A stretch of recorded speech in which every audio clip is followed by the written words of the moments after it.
مشاهدينا الكرام، مساء الخير. نحييكم ونرحب بكم في هذه التغطية. من المفترض أن أكون معكم من خلال برنامج اتجاهات، وكنا نعيش هذه الأيام فرحة انتصار أكتوبر المجيدة، نعيش في قصص البطولة والفداء وما حدث وكيف تكاتف الشعب المصري بأجمعه في هذه الأيام المباركة. لكن الأحداث التي وقعت وتقع حتى هذه اللحظة أمام مبنى ماسبيرو استدعت أن كل الوضع يتغير.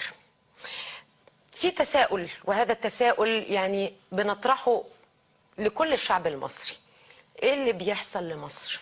لمصلحة من ما يحدث في مصر؟ هل هان علينا الوطن إلى هذه الدرجة؟ يعني حتى الآن يمكن أكثر من 3 شهداء، 20 مصاب، وكلهم من جنود الجيش.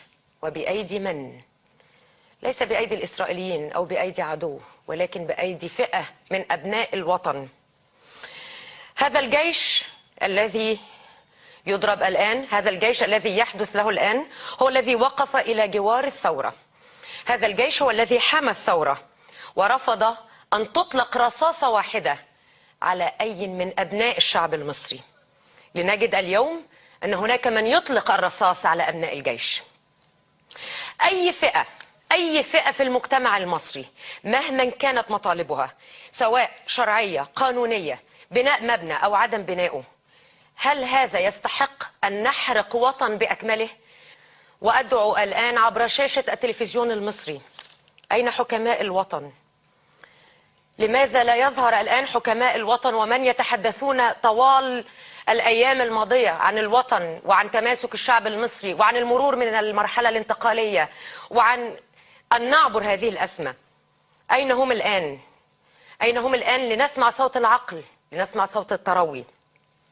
هل أصبح كل واحد منا كان يؤيد الثورة وفجأة يجد أن هناك مصلحة خاصة أو مصلحة ما لا تأتي على هواه ينقض على هذا الوطن كله؟ اتقوا الله في مصر، اتقوا الله في بلدكم. لقد تحملنا الكثير والكثير، ويجب أن نتحمل الآن ونضحي من أجل مصر. 3 من جنود الجيش وأصيب 30 آخرون جراء إطلاق المتظاهرين الأقباط المحتشدين أمام مبنى اتحاد الإذاعة والتلفزيون النار عليهم. أكد شهود عيان أن مئات المتظاهرين الأقباط الذين قطعوا طريق الكورنيش يقومون برشق جنود الجيش المكلفين بتأمين مبنى ماسبيرو بالحجارة والزجاجات الحارقة.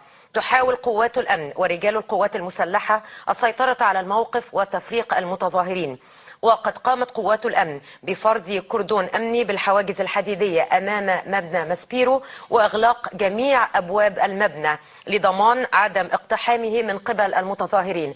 وأعتقد أن الصورة أمامكم الآن. اتقوا الله في مصر. اتقي الله انت.